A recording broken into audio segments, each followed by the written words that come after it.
Hi, K-pop lovers. Welcome back to the channel. If you think you already know what a Babymonster concert looks like, Kobe just proved you wrong. On July 8th and 9th, 2026, Babymonster touched down at Ahyeon Arena Kobe for 2 nights as part of their massive CHOOM World Tour, and what happened inside that arena is still spreading across every fan account, every clip, every comment section right now. Ahyeon Arena Kobe isn't a small venue either. It's one of the bigger stops on the Japan leg, and for 2 nights straight it was packed with Monsties who came ready for a show. If you're a Monsties and you haven't seen the footage yet, stop scrolling because this is the moment everyone is talking about. And before we get into it, hit that subscribe button, because Ahyeon's story is where you find out what's really happening with Babymonster before anyone else breaks it down for you. Let's set the scene first. The CHOOM World Tour is already being called Babymonster's biggest production to date, spanning 5 continents and at least 27 shows, all built around the group's 3rd mini-album CHOOM and its dance-driven concept. After a sold-out 3-night opening in Seoul at Jamsil Indoor Stadium, the tour crossed into Japan, and Kobe was the second stop on Japanese soil. 2 nights, back-to-back, at a venue packed wall-to-wall with fans who had waited months for this. And if the Seoul shows set the bar high, Kobe didn't just meet it, it smashed straight through it. Here's what actually happened. During the performance, Babymonster dropped something nobody was fully prepared for, a live remix blending Blackpink's Jump with their own newest single, Sugar Honey Iced Tea. Yes, you read that right. 2 generations of YG girl group energy colliding on one stage, in one seamless transition. And that wasn't even the only remix moment of the night. Day 1 and Kobe also brought a reworked version of Sheesh, one of Babymonster's own signature tracks, given a fresh arrangement that hit completely different live compared to the original. A netizen fancam from the show captured the exact moment the crowd realized what was happening, and the reaction was instant. The arena didn't just cheer, it erupted. What looked like practically every single fan in the building holding up a light stick, thousands of lights flickering in sync across the venue like the whole building was breathing in time with the beat. You can feel it even through a shaky phone recording, the kind of collective gasp that happens when a room full of people realizes they're witnessing something unscripted, something special, something they'll be talking about for years. And the comments under that fancam tell the whole story. Fans immediately started asking each other if they heard what they thought they heard, and within minutes, the confirmation was flying everywhere. One comment pointed out that this wasn't the first time Babymonster borrowed a beat from their Sunbae group, essentially calling Blackpink their label mates honorary big sisters, a nod that fans in the comments ran with immediately. Others were simply stunned that Jump made an appearance at all, given how unexpected the pairing felt in the moment.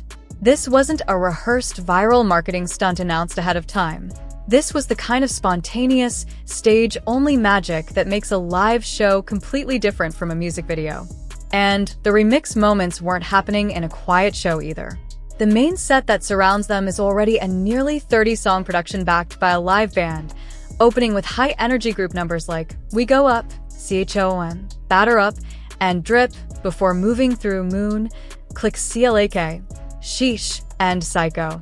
That's the foundation the whole night is built on, a wall-to-wall run of fan favorites and title tracks with barely a breath in between, which makes it even more impressive that Babymonster found room inside all of that to drop 2 full remix moments and still keep the crowd's energy climbing instead of dipping.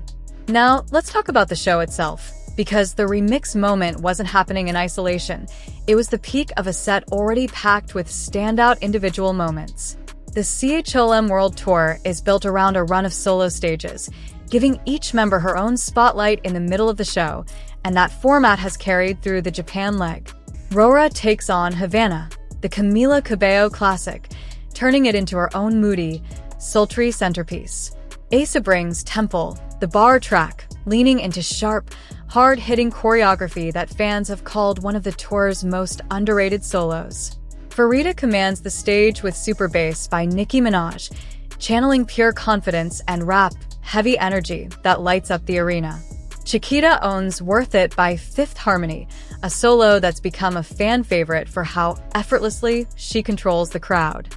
Ruka delivers Ratatata, the Missy Elliott track, bringing sharp precision and attitude to every beat.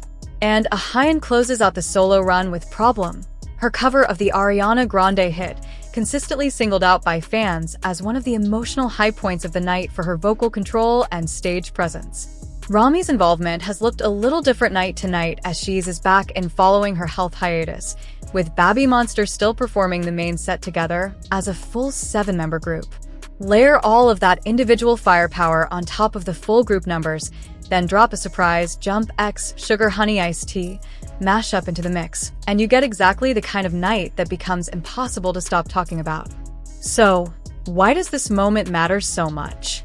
Because it says something bigger about where Babymonster sits right now inside YG Entertainment's legacy. This is a group that has spent the last few years being compared, measured, and sometimes doubted against the shadow of Blackpink's success, following in the footsteps of a label lineage that also includes 2 and E1 before them. That kind of comparison can be a lot of pressure for any rookie act to carry. But moments like this Kobe remix flip that comparison into something else entirely, a passing of energy, not a competition.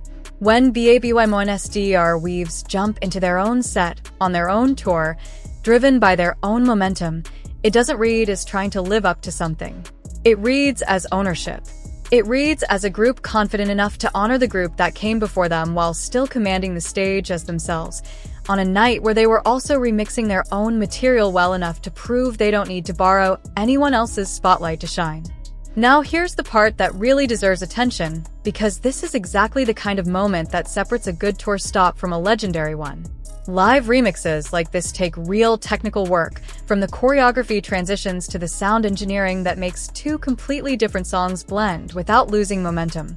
Switching from Jump into Sugar Honey Iced Tea mid-set means the tempo, the key, and the whole energy of the room has to shift without ever letting the crowd's momentum drop, and doing that live, in front of thousands of people, leaves zero room for error.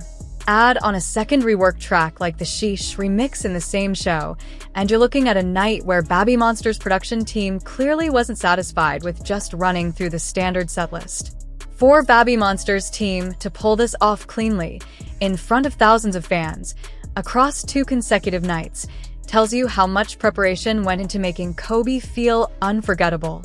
This wasn't a mistake or an improvised freestyle. This was a calculated, high-risk creative choice, and it paid off completely. And the timing could not be more perfect. Sugar Honey Iced Tea dropped on June 8, 2026, just a month after the CHOOM mini-album, giving Babymonster back-to-back releases heading straight into their world tour. Layering a brand new single into a moment this big, alongside a track from one of the most iconic K-pop groups of all time, is a statement. It says Babymonster's isn't just filling out a setlist, they're building a live show experience designed to be shared, clipped, and remembered. Of course, this Kobe stop is just one piece of a much bigger picture. The CHOOM tour is only getting started. After Japan, the tour continues on to Fukuoka, Yokohama, Chiba, and Nagoya before expanding into Manila, Macau, Jakarta, Bangkok, and beyond across Asia and Oceania, with Europe, North America, and South America still to be announced. Somewhere in the middle of that run sits Babymonster's first ever solo dome concerts, a 2-night residency at Kyocera Dome Osaka in September, a milestone most K-pop acts spend years working toward. And if the energy coming out of just 2 nights in Kobe is any indication of what's ahead, every single stop on this tour is going to bring its own surprises. Fans overseas are already speculating about what other iconic moments might show up once the tour reaches new cities, new crowds, new stages. At the end of the day, what happened in Kobe wasn't just a fun surprise for the fans lucky enough to be in that arena. It was a signal. Babymonster is entering a new phase of their career, one where they're not just performing songs, they're crafting experiences that transcend the setlist. A live remix mixing Blackpink's Jump with Sugar Honey Iced Tea isn't something you plan without confidence in your own artistry and respect for the legacy you're building on. Kobe got 2 nights of that confidence on full display, and now the rest of the world is watching, waiting to see what Babymonster brings to the next stop. If this breakdown gave you chills the way that fancam did, make sure you're subscribed to Ahyeon's story, because we're covering every stop of the CHOOM World Tour as it happens. Drop a comment and let us know. Do you think Babymonster should keep this remix in the setlist for the rest of the tour? Let's talk about it down below. Ahyeon.